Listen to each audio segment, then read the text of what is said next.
Receiving roughly 123 million visitors per annum, Liverpool Street station is considered to be the third busiest station in the United Kingdom.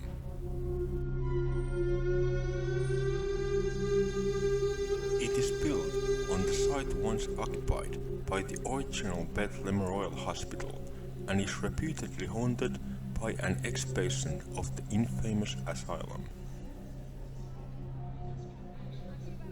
The tunnels that wind their way beneath London are, one would imagine, great places for ghosts to hang out. There have been quite a few incidents where people have died on the London Underground over the years.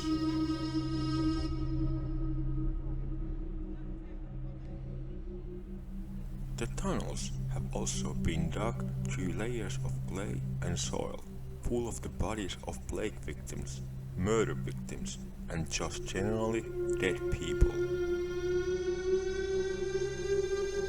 In 2015, some 3,000 skeletons from the Bedlam burial grounds under Liverpool Street were dug up by archaeologists as part of the digs in preparation for Crossrail.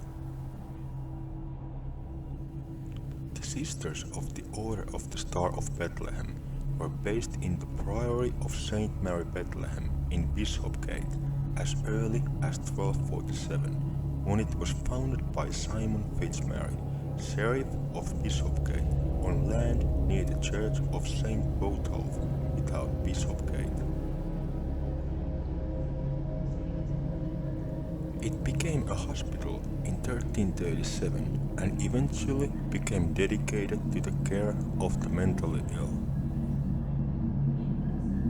According to Peter Cunningham's Handbook of London, Henry VIII at the dissolution gave it to the City of London when it was first converted into an hospital for lunatics.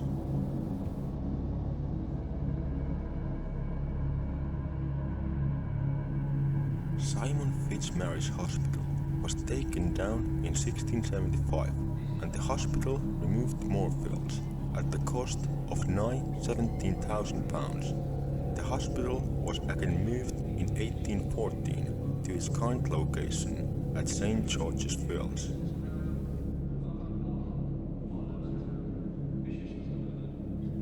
In 1598, the house was reported so loathsome and so filthily kept as not fit to be entered, and the inmates were termed prisoners. In a record of 1619 are expenses of straw and fetters. The 1598 inspection also found that the cesspit needed emptying and drains replacing. Violent patients would be chained to the walls and whipped or dunked in water when they became agitated.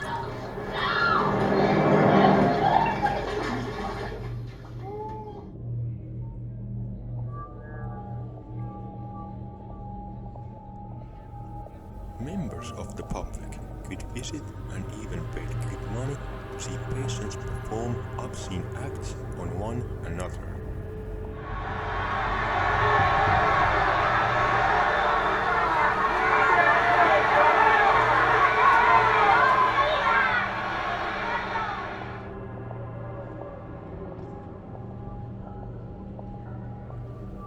Some patients were allowed off the hospital during the day, licensed to beg on the streets of London.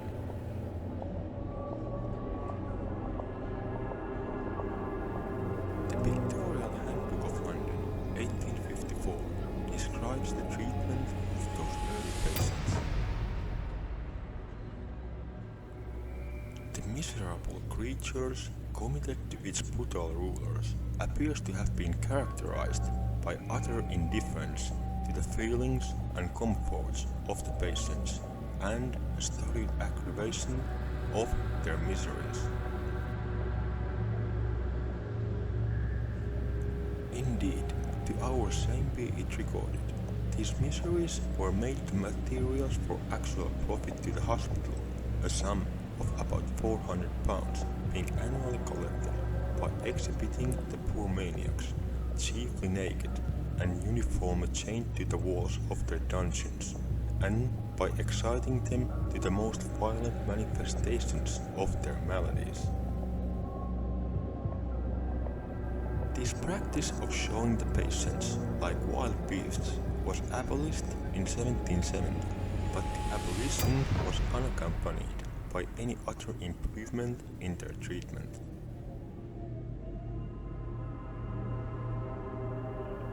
Liverpool Street Underground Station was opened on the 2nd of February in 1874. In May 1917, during World War I, it was hit by German bombs, killing 162 people.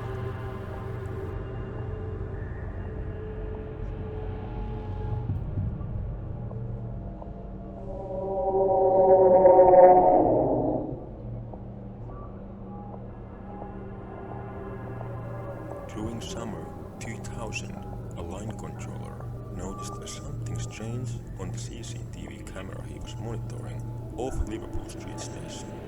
At 2 a.m., in the entrance of the Central Line's eastbound tunnel, he saw a man wearing white overalls.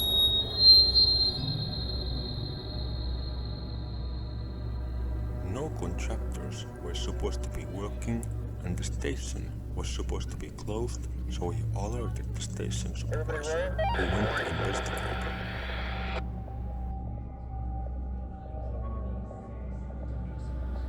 Finding nothing, the supervisor reported back to the line controller via telephone.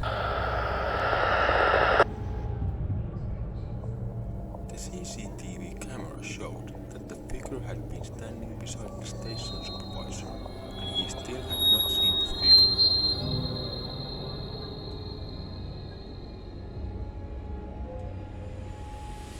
The supervisor conducted a second search. The CCTV apparently showed him passing very close to the figure in white, but he still did not see him.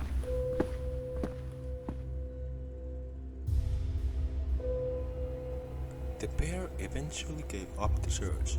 It was then, whilst returning to the tunnel, that the supervisor found a pair of white overalls lying on a bench, and there was apparently no way in which they could have been left by someone unnoticed.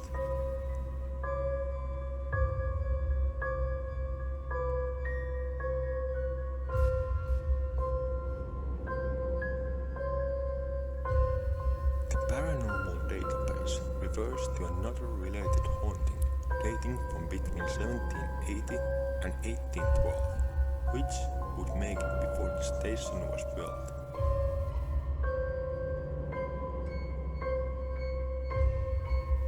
This relates phantom screams being heard in the area.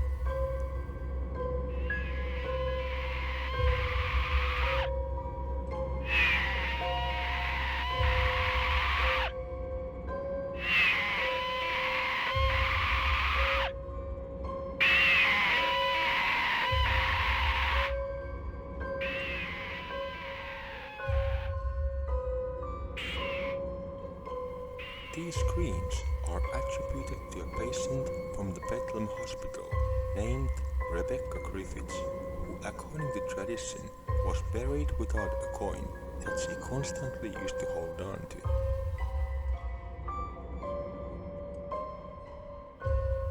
When she died, however, someone stole it from her, and she was buried without it.